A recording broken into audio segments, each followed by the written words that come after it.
பசங்களை அப்படி சமாளிச்சாத்த முடியுது. அவன் பேசுகிற பேச்சிருக்கே, அவங்க தாத்தா 1/2 கிலோமீட்டருக்கு முன்னாடி வராரு, இவன் பேர் எப்படி போகிறான், ஏன்டா இவ்வளோ கேப்பு, இதான் ஜெனரேஷன் கேப்பு அப்படின்றான். நம்ம எதோ கேப்பு பார்த்துருக்கோம் அப்படி அது சொல்லி. ஏன்னா வாத்தியார் தொழில் கஷ்டமான தொழில் எல்லாருக்கும் தெரியும். ஏன்னா எல்லாத்துக்கும் அவனா ஒரு பதில் சொல்லுவாங்க. மயிலே மயிலேனா இறகு போடாது. ஆமாம் சார், அதுக்கு தமிழ் தெரியாது. ஏண்டா இப்படி அக்க போகிறேன், ஏண்டா வாயை திறந்தா உங்களுக்கு உடம்பூரம் கொழுப்பாடா, இப்படியா இருப்பீங்க உங்கள் வயசுலாம். வாழ்க்கையில் நிறைய நான் மேடு பள்ளங்களை பார்த்தவன்டா. ஏன் கண்ட்ரிட்டாக இருந்தீங்களா அப்படின்ற அதுக்கு ஒரு வழி சொல்லாங்க. தம்பிகளா நக்கல் பண்ணுங்க, ஜாலியாக இருங்க, அதே ஜோலியாக இருக்காங்க.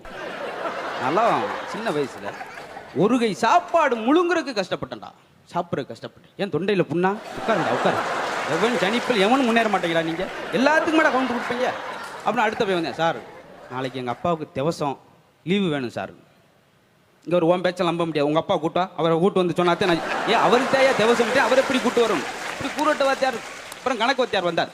மாணவர்களே, 6ல் 8 போனால் என்ன வரும்? 6ல் 8 போகாது, 6ல் தண்ணி தான் போகும். உட்காருங்க, அதை படித்து அப்புறம் பேசுங்க.